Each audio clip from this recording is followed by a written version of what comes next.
So welcome everyone. Thank you for being here today. Today's webinar, I just want to say, is made possible by the USDA's National Agroforestry Center. And we are continuing the conversation that was held at Savannah Institute's Perennial Farm Gathering, which was held this past December virtually. My name is Michelle. I'm the event coordinator for Savannah Institute. And leading the discussion today is Suzan Erem, the executive director of Iowa's only land trust that is dedicated solely to regenerative table food farms. And this is the Sustainable Iowa Land Trust, or otherwise known as SILT. Savannah Institute and SILT partner on various projects, one of which was a conservation innovation grant to develop a tool for cash flowing agroforestry that includes permanent protection. And Suzan may want to touch on this topic a bit later. The function of today's webinar is meant to be a discussion with lots of question and answers on the topic of land trusts. You may choose to unmute yourselves to ask questions, which is often the richest way to conduct these virtual events. Thank you so much, and I will turn it over to Suzan. Hi everyone, I would love to see your faces and not just a bunch of names because it's really hard to get eye contact this way. So if you're willing to show your video, that would make this way more enjoyable for all of us. So I hope you will. So I'm here to I'm going to recap a little bit about what I and my colleagues talked about at the Perennial Farm Gathering, which was a fantastic gathering. I was so impressed with the organizations who pulled these things off this last year, including Savannah. Thanks, I get a few faces, this is great. Hi Rich. And we were talking about what can land trusts bring to the agroforestry effort. And the truth is that both agroforestry and land trusts think in terms of hundreds and hundreds of years, if not thousands. We don't think and don't operate in terms of what we can do in our lifetimes. We think about what we're gonna leave behind.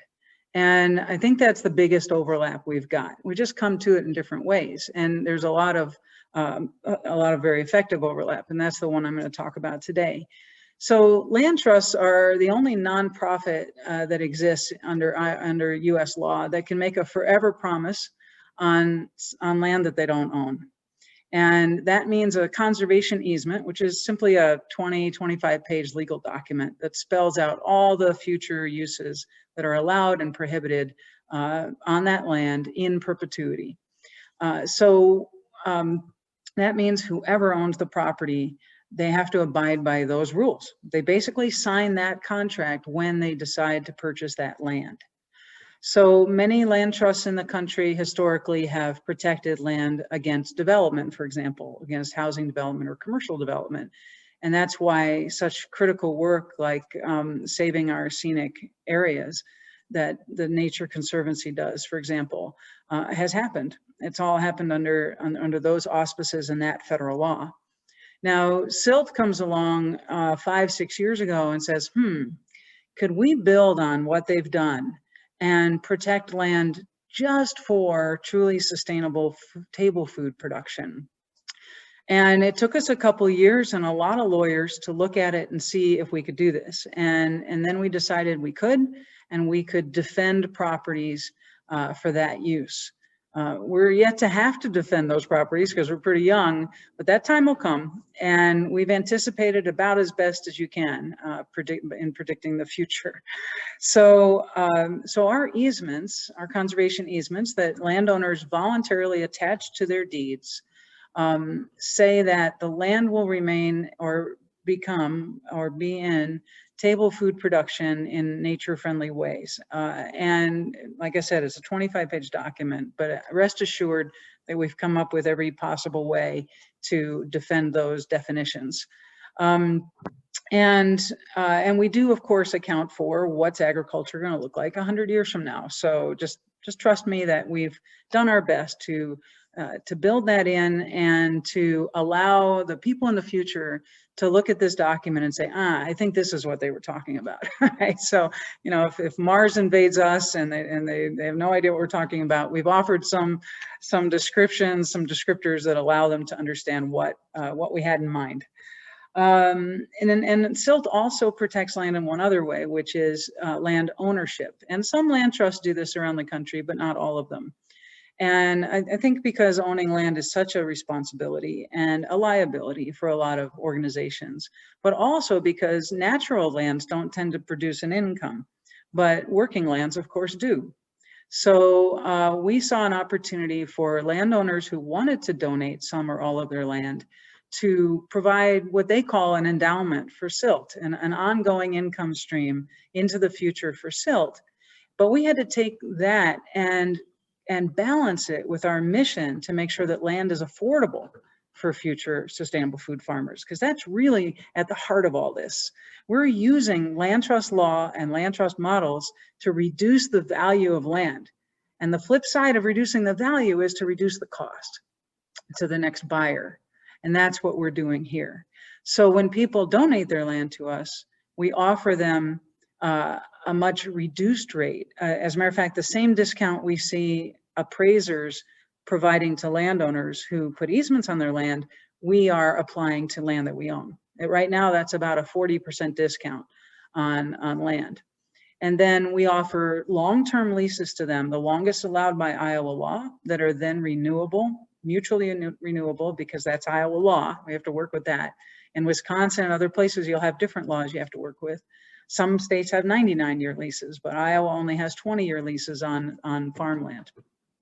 And then we offer them, okay, what can we do for the buildings? If somebody donates a farmstead to us, what can we do to help a young farmer or new farmer gain equity that doesn't buy into land speculation, right? So it's not equity in the land so that they can then go sell it for a lot more later, but we do say you will gain equity in the buildings. And since those buildings are given to us, when they were given to us, we offer 30% off of the cost of the buildings because we use the assessed value instead of the appraised value. So the assessed value is something that we can find anywhere in the state, any county assessor's office. So that's a nice standard. And it tends to be about 30% less than the appraised value. And since the land and buildings were given to us, we, after our 3-year starter lease for that farmer, to make sure that they're good farmers and good neighbors, okay? We all know that farming is an up and down thing, but we would just want to get to know these folks before we marry them, right? Then we sign the 20-year agreement, and that's when they start gaining equity. And why would we charge interest or a down payment to people that we've known for 3 years? If they make it through that 3 years, they start gaining that equity with no interest and no down payment. We also have a little fund on the side. You might call it a forced savings fund, but we call it a building fund that we build into their monthly payment so that, and we save that money for them. We don't give them the interest back because that turns us into some kind of broker dealer thing. We didn't want to get into arguments about whether we'd made enough interest for them, but we do give them the principal back whenever they need it to work on renovations on their buildings. They can use that to match a loan or to just tap into it anytime if they need a new gutter or new plastic on their hoop house or whatever. So, and no questions asked. As long as they're using it on buildings on the farm, they get their money back. But, you know, it's a way to help save for folks who may not be thinking about that when they're 23 or 25 years old. So that's our basic model on land that we own. And then on land with conservation easements, we're seeing about a 40% reduction in cost, but those lands sell between landowners without our intervention. We only step in right before the final sale to introduce ourselves to the new owner and make sure they understand what the easement says. That's a way to avoid lawsuits later due to misunderstandings. And I do believe it's going to be an important trigger to save everyone a lot of money, because before they buy it, they can of course step away and say, oh, I didn't realize I was signing up to be a farmer or whatever. But that's the only intervention. Otherwise, that land buys and sells amongst individuals and we just check on it once a year to make sure it's in compliance with easement. So that's the basic overview. And I'm just going to talk about one or two other things before we move into Q&A, just to give you plenty of things to ask. One is, why would a landowner ever voluntarily reduce the value of their land by 40% or just give it to somebody, right? And I can tell you that this is a needle in a haystack issue. We do have to find the right landowners.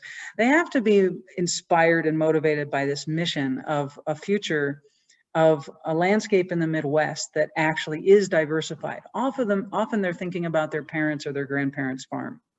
And they understand the values of that it has a lot more to do with not just what was grown on the farm, but how you were raised and what that community was like when it was so accountable to one another, and the values of raising kids outside with chores, etc. Okay, so there's some nostalgia there, but there's also a lot of legitimate values there that America was built upon, especially in the Midwest.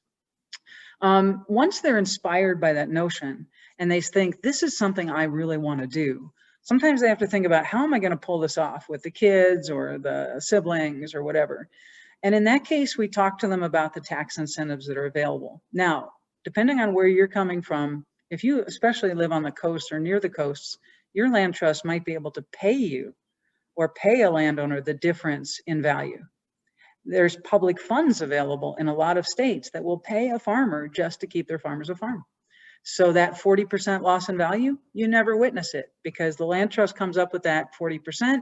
And when you sell your land, you get the other 60%, and you're all hunky-dory. But in Iowa, we don't have that kind of money. And a lot of the places in the Midwest, because we just have simply fewer people, and our people aren't quite as wealthy as a lot of the folks on the coast, we don't do that. So we rely on the tax benefits that the land trust community has built over the years. And in 2015, the federal tax benefit became permanent. And this is important for folks to factor into their estate planning, for farmers to factor into their transfer of farm, and for agroforesters, people who have planted trees and want them to last forever. They really want to try to figure out how to cash flow this. These tax incentives can be an important part of your plan, because they're not just your usual charitable tax donation of 30% in a year. They are, for a farmer who receives the majority of their income in farming, 100% deduction of their adjusted gross income for up to 16 years. That's your adjusted gross income. That's after everything else. You can deduct 100% of your adjusted gross income up to 16 years, up to the value you lost, that 40%. And if you're not a farmer, if you're a landowner who's not a farmer, you can deduct up to 50% of your adjusted gross income up to 16 years. I mean, if you're in the right, and I'm not a lawyer and I'm not a CPA, and what I tell everyone is, most importantly, I'm not your lawyer or your CPA. So you always need to talk to your own advisors about your own particular situation. But those incentives exist, and they are on the books at the federal level. So it's really important to get your advisors to research those and make sure what they are and how they apply to your situation. Because as you can see, you might be able to recoup a fair amount of your losses, loss in value of land, over that 16 years. And if you're talking to siblings, that might take some sting out of it. And then at the state level at Iowa, and every state, there are 28 states who have something. So you want to investigate this in your own state. But in Iowa, we have a 20-year tax credit. For every $1 of value you donate, you get a 50-cent tax credit, and up to a maximum of $100,000 for up to 20 years.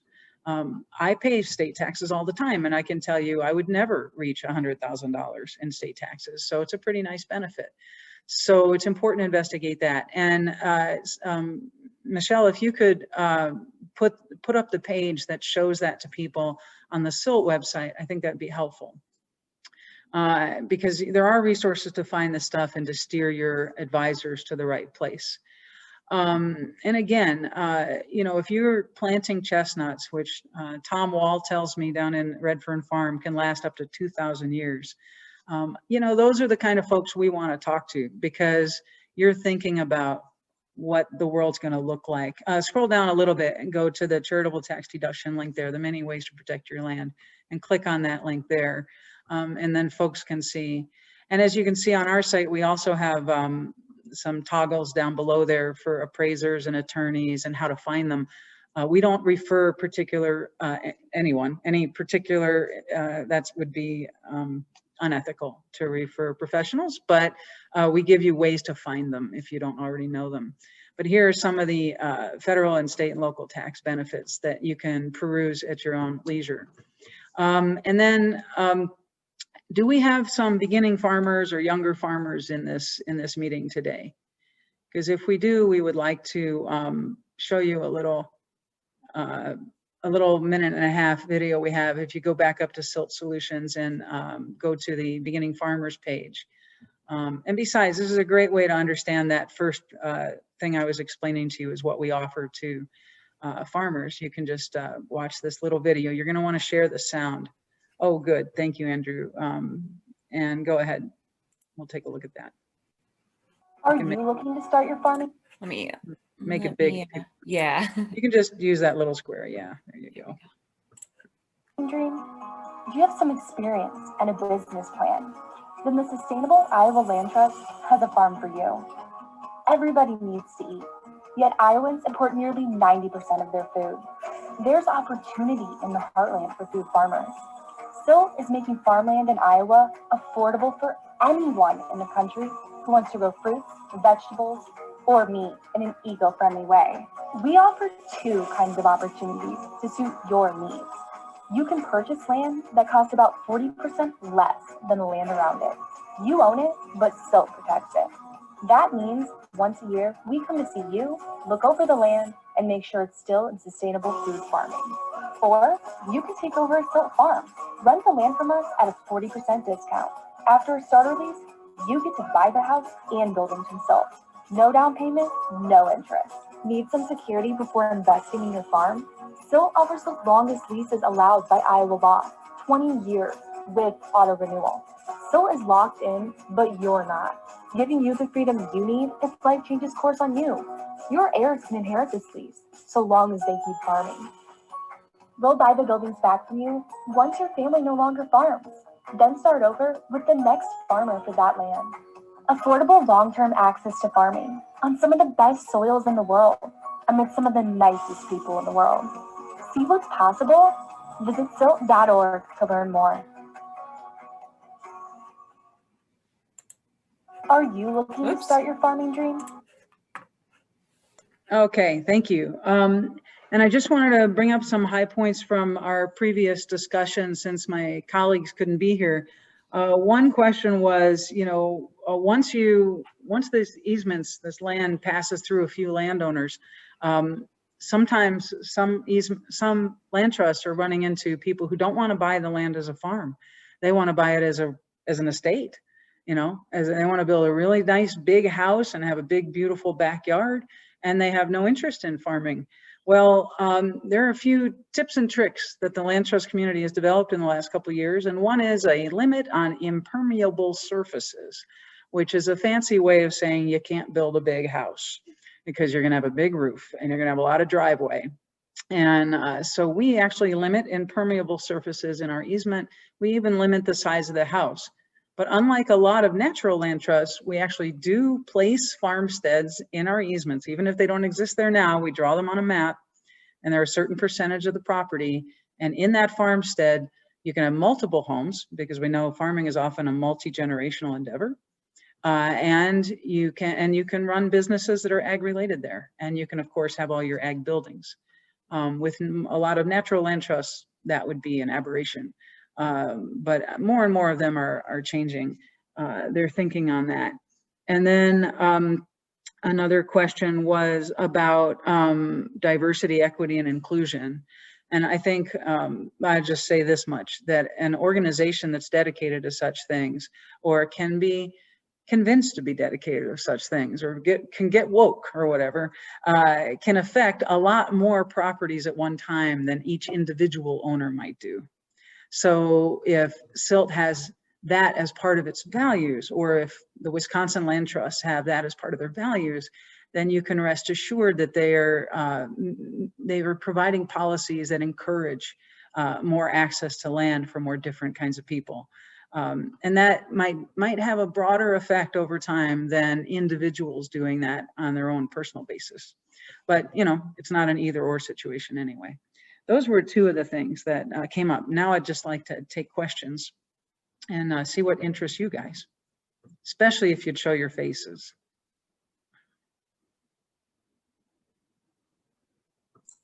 I'm here, Susan. Thank you, Joe. Joe's here. He's my backup. For anyone who does have Iowa land, Joe provides free land consultations on what your land wants to grow in terms of sustainable food crops. And I also would be remiss if I didn't say that on our website, you can find, and that, by the way, is supported by NRCS, and would be remiss not to talk about our new SARE book called Landowner's Guide to Sustainable Food Crops that you can download for free. that would get landowners thinking about what are more types of table foods that can grow on my land, because sad to say, we have allowed ourselves to forget these things over 50 years. So questions, thoughts, ideas? Yeah, I just posted that link into the chat. If you want to go to that link, you can download the copy there. You're also welcome to get a hold of me if you want a free hard copy of the book. I'll put my email in there and I'll get that out to you in the next couple of weeks if that's something you're interested in, but you have to email me. All right, go on, Susan. Sorry. It's all right. I'm just looking for questions. I thought I turned off my phone, but I didn't. Okay. Oh, you said that I can just unmute myself? Yes, absolutely. Okay. Please. Cool. So I have a question. So, do you have, like, would you have any information that I could approach a land trust outside of Iowa with, like, so basically I live in Florida and there's a land trust in this area that I would really like to, like, encourage to look into the sustainable farming trust. And I was wondering, like, if you have any resources that I could maybe look into for that, or.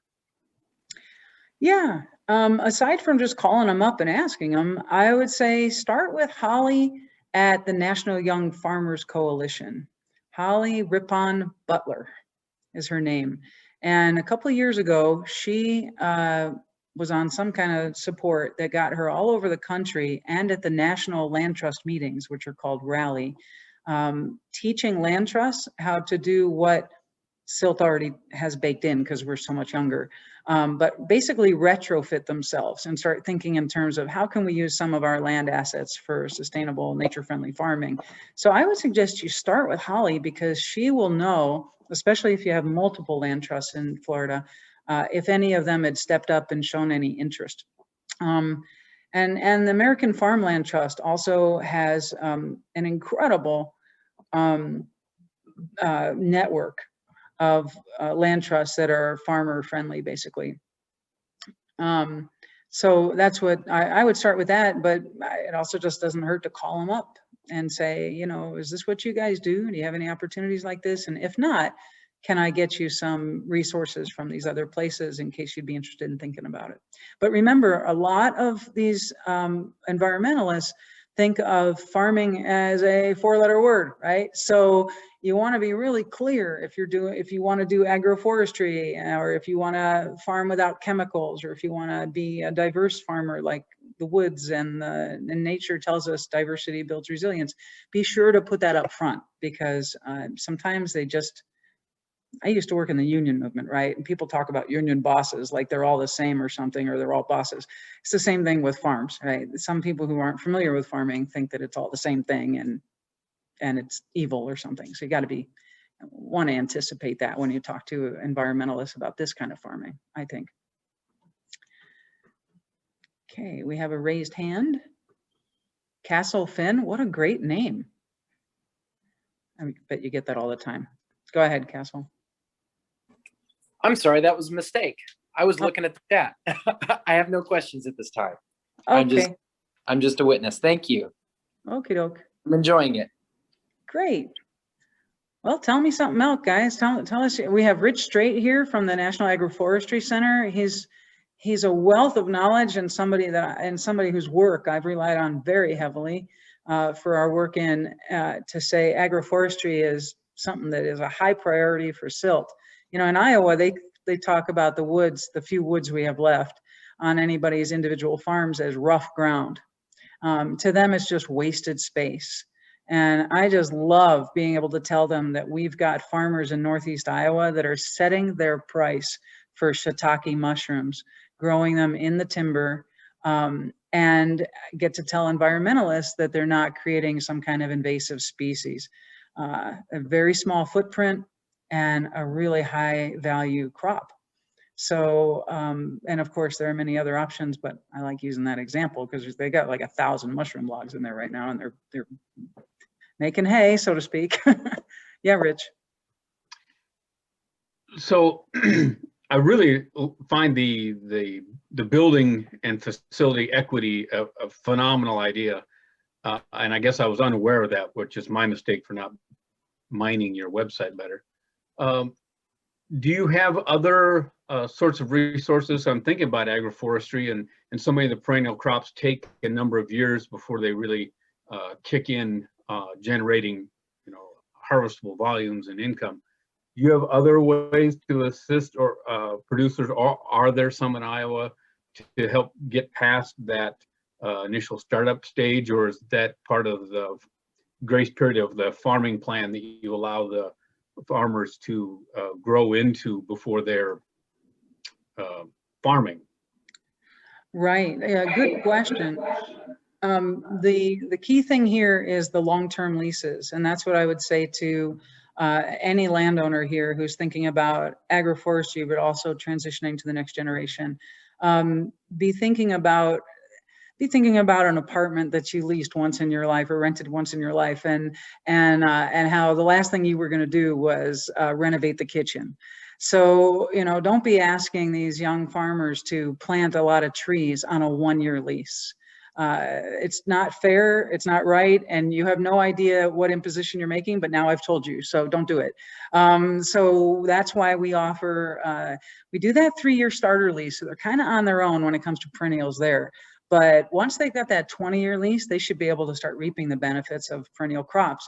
And I do understand that Savannah has some excellent resources on their website about perennial leases too, that I would encourage people to look at. But the truth is that if somebody doesn't have long-term access that's guaranteed, they got no reason to make that investment in the soil and soil sequestration, in you, or any of that. You get to have the freedom to change your mind every year, but they don't have the stability they need to make a real investment. So each side has to give a little on that.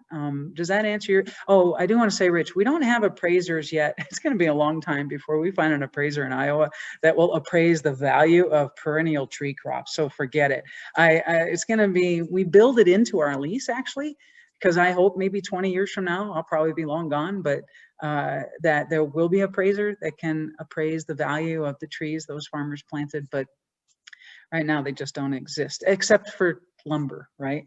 Except for lumber, which is not, of course, where we're going with this. Okay, I saw a hand up with Mary Ellen, one of our board members and founders, and one of our landowners as well. Good morning, Susan. Maybe you covered it before I got on, but did you mention the option life estate? Right. No, I didn't, Mary Ellen, and you're a great example of that. Like I said, there are people who think there's a little screw loose for landowners who want to give away their land. But remember, there are landowners with no children, or landowners whose children are doing just fine on their own, who never intend to come back to Iowa, maybe didn't even grow up in Iowa. And they decide that, or they have other assets, and they really, this little 20 or 40 or 50 acres, maybe they inherited it and they've had a good time on it, but they know they're going to die and the land is not. So a popular option for our landowners is to provide a reserve life estate donation, we call it. I know there's a better way to say it if there's a lawyer here, but so land comes with a bundle of rights. It's often referred to as a bundle of sticks. And you have the right to drill, and you have the right to quarry, and you have the right to build houses, and you have the right to get water, etc. Well, when people do a life estate donation, they give us the right to sell it. In other words, they hand us the deed, but they keep the other rights. They stay on the property, they enjoy it. They might rent it out to a farmer, they might not. They choose who farms it or whether or not, what they charge for rent, etc. Or they just continue to plant trees and enjoy themselves on the property. But the day they die, or in other ways hand over their rights, we will own the rest of those rights. So first we get the deed, we get to tell the story of this incredibly generous donation, and we get to share it with everyone, maybe have field days there if the landowner lets us, and inspire other landowners. But when they're done with that land, all those other rights automatically come to SILT, and then we own it. And that's a pretty cool compromise. It's better than just giving away the farm for a lot of people, because it allows for that transition. And they have the peace of mind that that land is no longer in their estate. It won't jack up their estate taxes. It won't be fought over by their heirs, because we got the deed in our hands. There's really no fight to be had. So that's a pretty cool option. I saw another hand.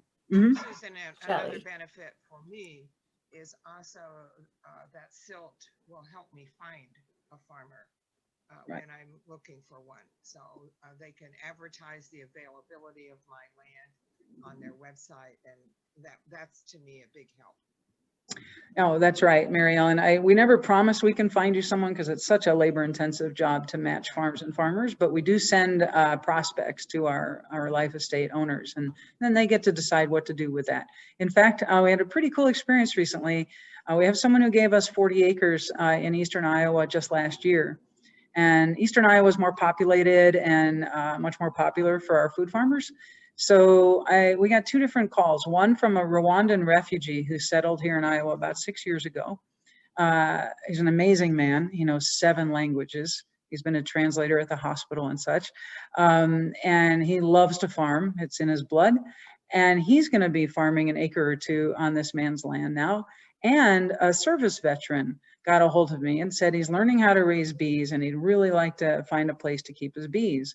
And our landowner is getting into beekeeping as well. Joe here is a beekeeper. So it was a perfect match to get those two connected. And now the owner, the man who donated his deed, tells me that both of those guys are going to be out there next year, which is pretty cool. Okay, Shelly, I think, had her hand up first. Hi, thanks. I was wondering when you guys got started before you really had facility out there. Are you guys hearing Shelly? Okay, Shelly, you kind of faded away on us. Sorry.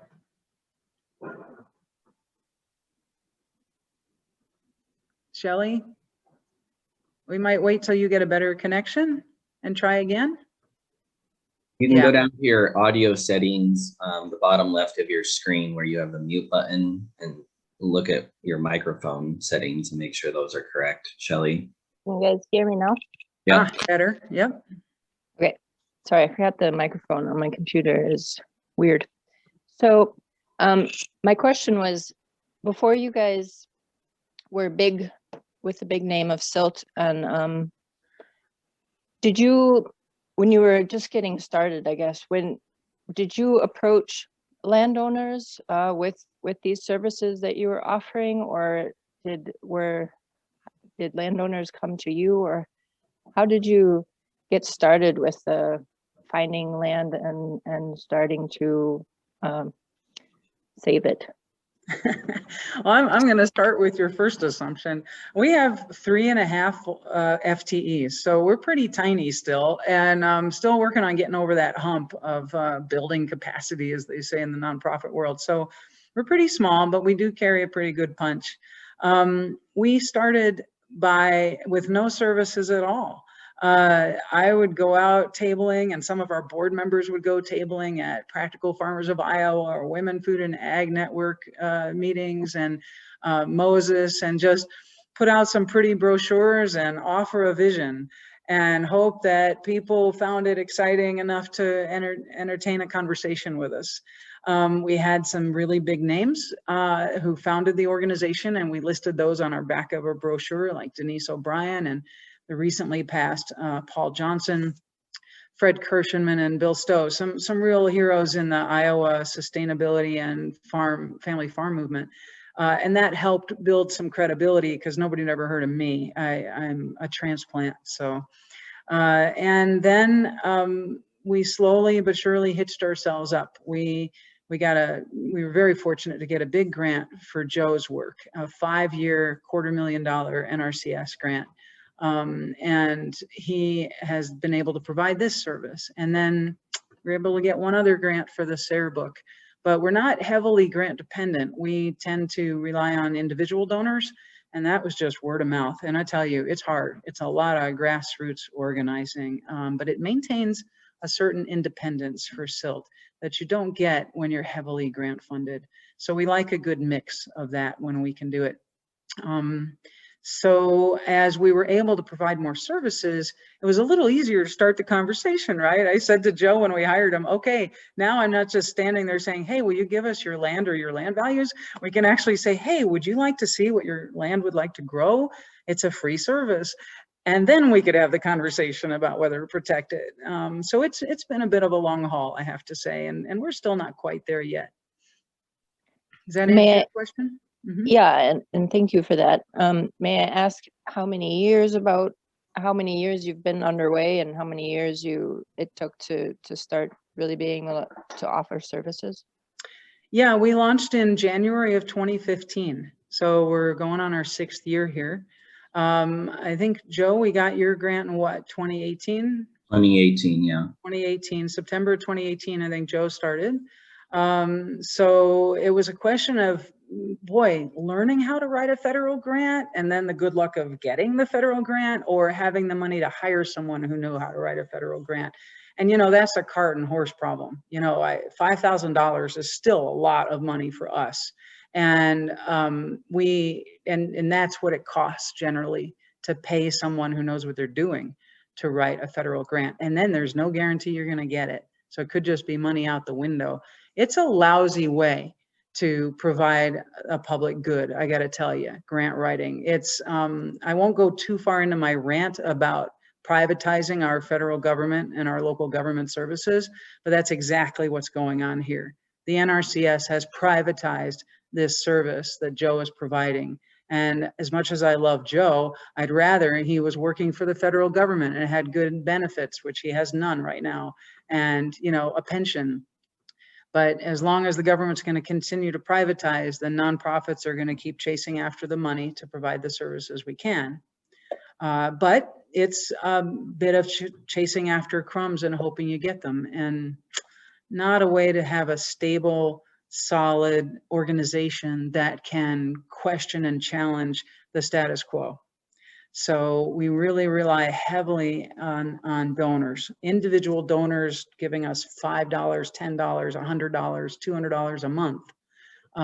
It provides that kind of independence that allows us to do things like we're doing just this week, announcing our Circle Our Cities campaign. It's a pretty ambitious campaign that we do not have the money for yet, to surround 10 cities in Iowa with 10 permanent food farms in the next 10 years. That's $60 million worth of land that we'll protect, and we're estimating would cost $3 million in donations. It's that kind of audacity that we can have as an innovative organization that I don't think we'd have if we were strictly on grant money. Although I don't know what I would do if we didn't have Joe and the Landowners book. So it's kind of a balancing act. But I'll stop my rant there. Dorothy, what have you got? Hi, thank you. I'm gonna dive even deeper into the starting out area because I'm in Greece. A few of my colleagues are here actually, and we're dreaming of doing some land trust activities, but I don't even know if there's the legislation set up here or anything to that effect. And I'm wondering if you know of any contacts or organizations in Europe that we could look into to get a feel for how it's coming around in the European context. Yes, I only have one and I can't even pronounce it because I never learned French, but I would go to France. Look up France and look up land access. I know one young French woman who ended up settling here in Iowa who told me that at her age in France, if she decided to farm, she automatically had access to land just by French policy. So, it's called Terre de something, but I'm not going to be any good for you. So I know it. Yes, Terre de Sens. Yeah. Thank you. Thank yes, you. yes. Crowdfunding the knowledge here. Thank you. You're crowdsourcing. So there you We're go. together with Dorothy. Yeah. Yeah, a very enlightened policy. Stella, if you could write that in the chat for those of us who, again, still don't know French, Yeah, that would be great. Definitely. Yeah. Thank you. So that's all I got for you, except to send greetings from my homeland in Turkey. My father's from Turkey, and it ain't the country that he grew up in anymore, but we were always believing in the peace between Turkey and Greece in our family. Okay. Great, thank you. Anything else? There was a question here, and I think Joe was in the midst of answering, from John. asking for an example of agroforestry on an easement or trust-owned and leased property, and maybe a map of the arrangement of perennial tree crops and other uses, something like that. Is there a resource like that available? Well, I just put a link in there, Savannah Institute. I don't know if you were living in Iowa, I'd love to come visit your land and like talk to you more in person. But I think the Savannah Institute already has a lot of really cool published guides, and I just linked to one there. That's an example, but they have a couple more, so that might be able to help you. And also get a hold of Katie Adams at Savannah Institute. She's the, what is it, the farm research manager or something? Or She's a demo farm yes. manager, but then now community agroforester. Yes, and she's a wealth of information. And we do have, we just protected Red Fern Farm late last year, which is in Wapello, Iowa. Kathy Dice went from our board over to Savannah's board, which is wonderful, with my permission, which was very sweet of her to ask. Kathy Dice and Tom Wall own that. They've been running a perennial operation there for almost 30 years. They have sheep in it now. They've had chickens and goats before. Someday, if you really want an entertaining story, get Tom to riff on what you need to keep a goat in a fence, and it won't end.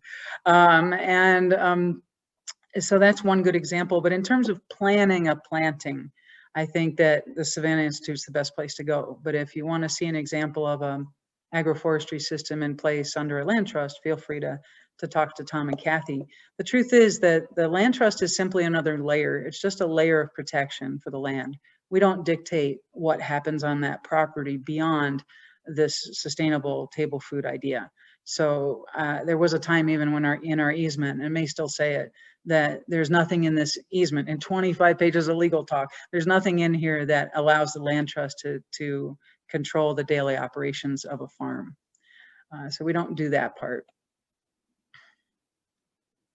I hope that answered the question. I do want to say that if we have landowners on this call, I want to say that, or people of means. These days, as you well know, probably there's been quite a division. People who did quite well during the pandemic because the stock market did well, and others who suffered very, very horribly in many ways. I'd like to say that if there are people out there who did do well, please consider doing things like a self-directed IRA, where you get to invest your own money and invest it in a young farmer or a new farmer, or invested in agroforestry, or invested in buying some land that you know when you're done with it in 10 or 20 years is going to go into a land trust or to someone who otherwise would never have had access to that land. Because it really is true, you know, we can't take it with us. And if you have the means to do that, it's a really great way to consider leaving a legacy for the future. And there are only so many people who do have those means. So I always call on those folks. I don't know who you are on this meeting, but I know there's going to be a few of you to please consider that, because using the land trust as a transitional element, one of our landowners calls us his second family, because he ran out of family and he didn't have anybody to take on this farm, 170 acres near Decorah. So he entrusted it to SILT, and we found the next generation of farmers, and he's thrilled about that because the weight of that legacy is off his shoulders. But what he likes to say is, we never monetized the farm. He says, I inherited it from my parents who inherited it from their parents. We never monetized it. We never put a heavy mortgage on it or anything, so that he could have the freedom to pass it on to a next generation that may not even be his own.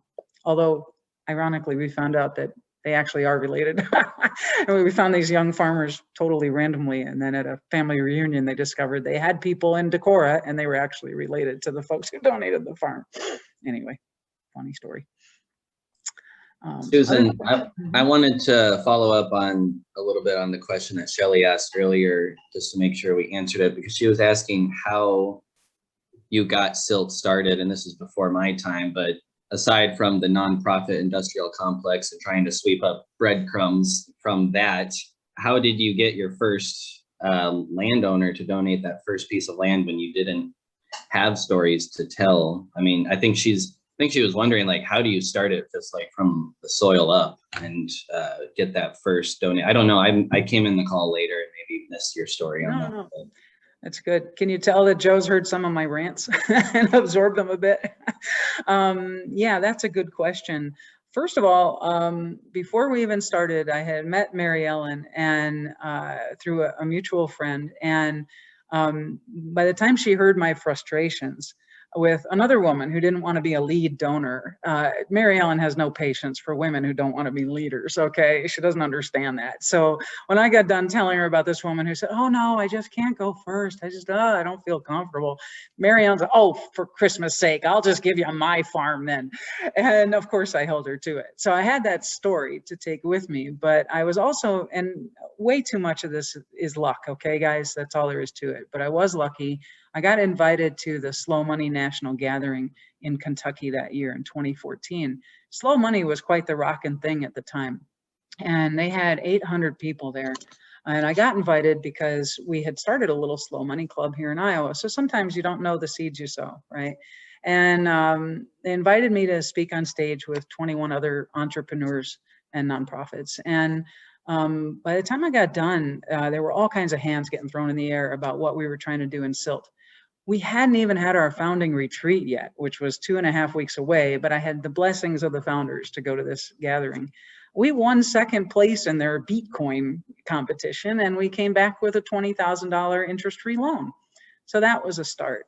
But out of that gathering, we also met a woman who, and I never thought I'd say this, inherited a foundation that year, the same year we started. And so she's been helping us with some pretty substantial donations. What's the solution to that? Okay, it's not nonprofits running around hoping they can find money and just being lucky. That stinks. But I think that you end up getting stuck in the thing that we're trying to fix for beginning farmers. You get stuck in the networking mode and just keep talking and talking and talking until you find the people who are so inspired that they will drop a check on you. And you got to be not afraid to ask for that money. Some people I've been talking to for a couple of years said to me the other day, well, we're working on our wills and soon we're going to get them done before planting because they're all into permaculture and everything and they're getting ready to really rev it up. And I said, gee, if you're working on your wills, I have a wish list, it'd be really nice if you would consider a life estate of your farm this year because then we can tell a really good story by the end of the year. Okay. Like, who has the audacity to say, will you give me your farm? Well, I do, because I've stopped waiting for people to just think of it. And guess what? A week later, they called and said, we're doing it.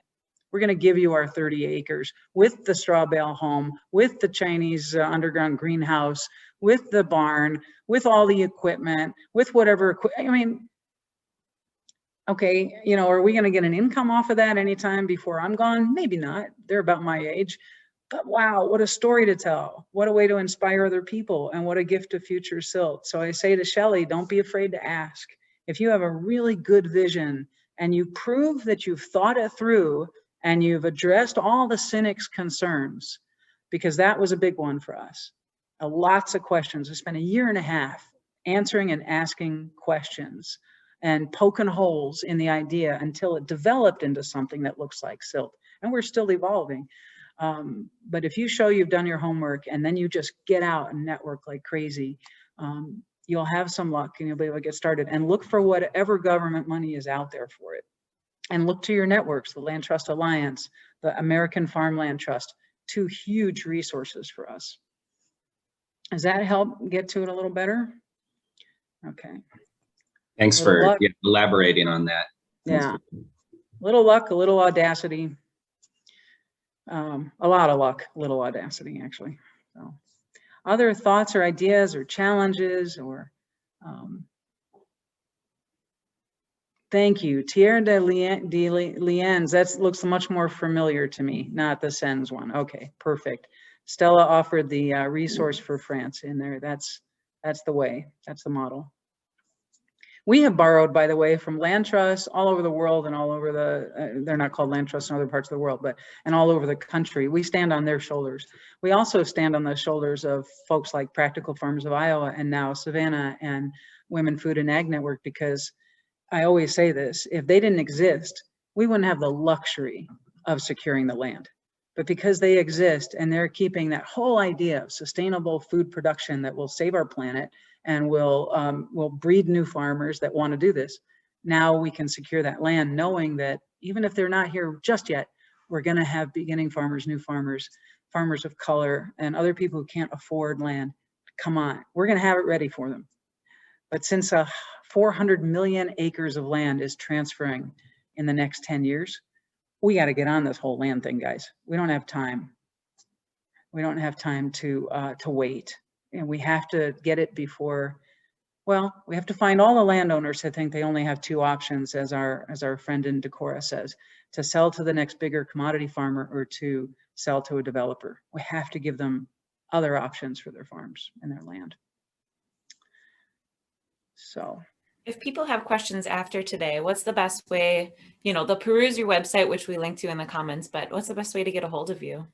Suzan@silt.org. Just remember, it's got a Z in it. Don't blame me. My parents did it to me. And so Suzan@silt.org, and I'd be glad to respond. I'm a bit of an email fanatic, so that works for me best. Don't always have time to chat on the phone, but be glad to tell you what I know, because I'm paying forward what all the folks have done for me when I called them up out of the blue. Shelly, you should know this. How many people I called up out of the blue and said, will you teach me X, or how does Y happen? A half hour, 45 minutes later, they've downloaded some really important wisdom. I didn't pay them for it. I thanked them for it, and that was it.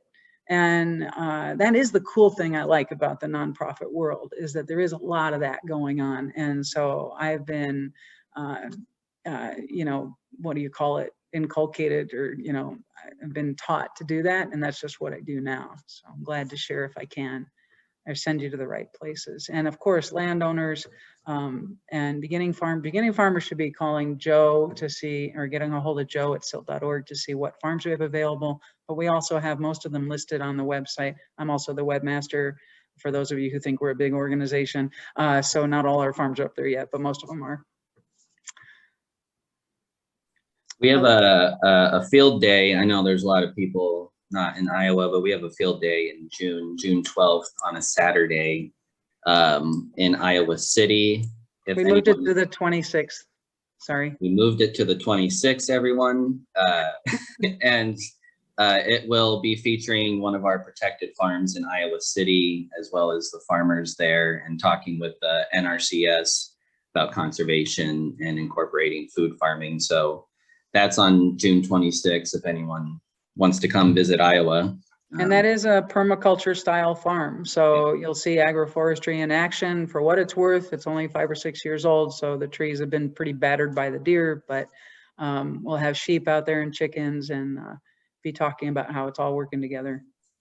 Just join, if you're not already on our newsletter and whatnot and signed up, you can just go to our website and sign up, and we'll have more information about that later. And I just want to thank the Savannah Institute for hosting us and inviting us on here, because they know how much we struggle to get the word out. And we're really enjoying having them as partners on this cash flowing agroforestry project. A lot of that work about cash flowing agroforestry has been done, but nobody has included the element of those tax benefits for landowners to look at. So that's really the added value we're contributing to this project. And we love having them as partners, and I talk them up wherever I go. Same to you. Thank you. Well, we're approaching the end, unless anybody has a last minute burning question. Otherwise, Joe and Susan both put their emails up there, and visit the website. It's a great website. I personally love the video. I thought that was wonderful. And thank you so much, Susan, and thank you, Joe, for joining us today. Yeah, and I hope to see everyone in future webinars and future field days. This is exciting. We may be having in-person events again. Yay. Yeah, wouldn't that be nice? Yeah, but also these are great because we have European cohorts joining us. So wonderful. Yep. All right. Thanks, everyone. Don't get blown away today if you're in the Midwest. Take care. Thank you. Have a great day. Bye. Thank Bye. you. Thank you. Thank you.